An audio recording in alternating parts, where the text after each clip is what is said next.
आज जब हम अपने शिष्यों से वार्ता कर रहे थे तो आपको वहां नहीं पाया। मैं वहां उपस्थित नहीं रहना चाहता था। क्यों?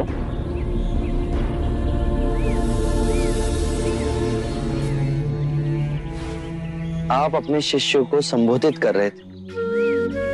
यदि स्वाभाविक कोई प्रश्न मेरे मन में जागता तो आपके शिष्यों के सामने उसे पूछना आपको दुविधा में डाल सकता था। परंतु यहां तो एकांत है। अब हम वार्ता कर सकते हैं। कृपा करें, आप दुख के संबंध में कुछ कह रहे थे। क्या आप ये मानते हैं कि दुख सत्य है? क्या आप ये भी मानते हैं कि दुख के कारण भी है? हाँ। यदि कारण है तो दुख तो रहेगा, और यदि कारण ही समाप्त हो जाए तो दुख भी लुप्त हो जाएगा, जैसे सूर्य के प्रकाश से अंधेरा।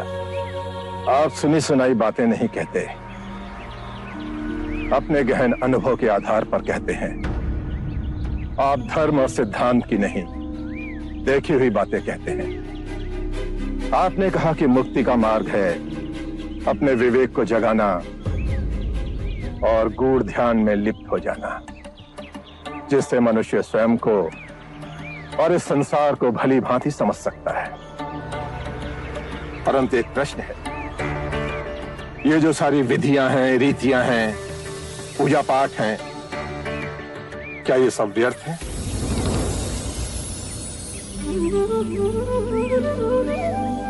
यदि कोई व्यक्ति इस नदी के दूसरे किनारे पर जाना चाहे तो वो क्या करे? यदि जल गहरा नहीं है तो वो चलकर जा सकता है, और यदि जल गहरा है तो वो नाव की सहायता से जा सकता है या स्वयं तैरकर जा सकता है।